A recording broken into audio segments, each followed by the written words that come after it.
Welcome to a reading from the Bible of Deuteronomy Chapter 33. This is the blessing that Moses, the man of God, pronounced on the Israelites before his death. He said, "The Lord came from Sinai and dawned over them from Seir. He shone forth from Mount Paran. He came with myriads of holy ones from the south, from his mountain slopes. Surely it is you who love the people. All the holy ones are in your hand. At your feet they all bow down, and from you receive instruction. The law that Moses gave us, the possession of the assembly of Jacob. He was king over Jeshurun when the leaders of the people assembled, along with the tribes of Israel. Let Reuben live and not die, nor his people be few." And this he said about Judah. "Hear, Lord, the cry of Judah. Bring him to his people. With his own hands he defends his cause.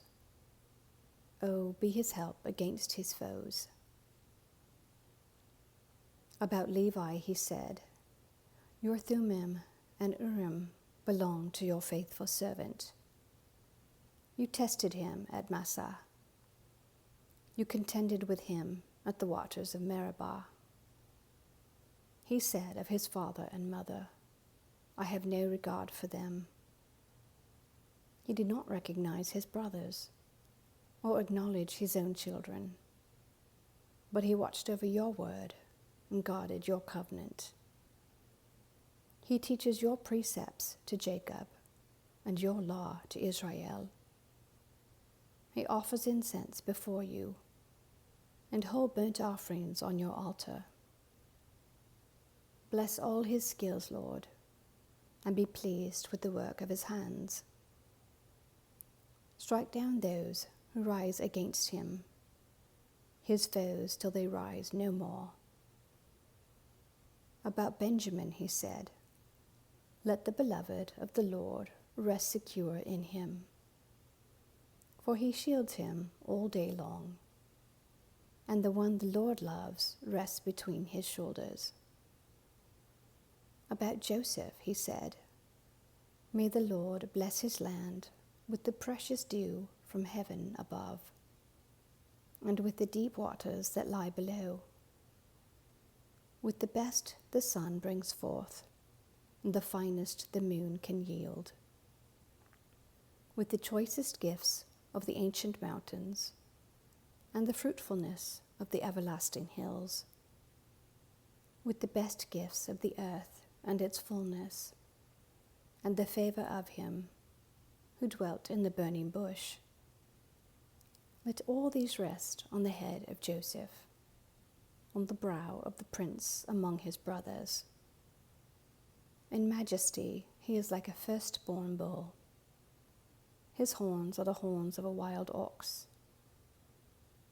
With them he will gore the nations, even those at the ends of the earth. Such are the 10,000s of Ephraim. Such are the thousands of Manasseh."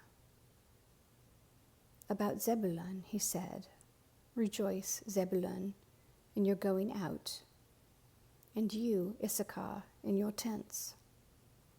They will summon peoples to the mountain, and there offer the sacrifices of the righteous.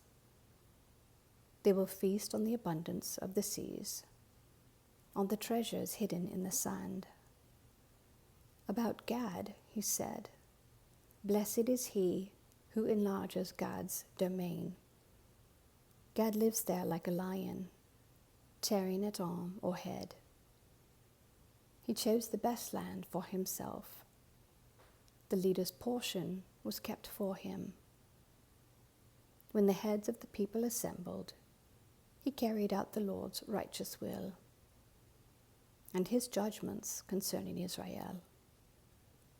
About Dan he said, Dan is a lion's cub, springing out of Bashan.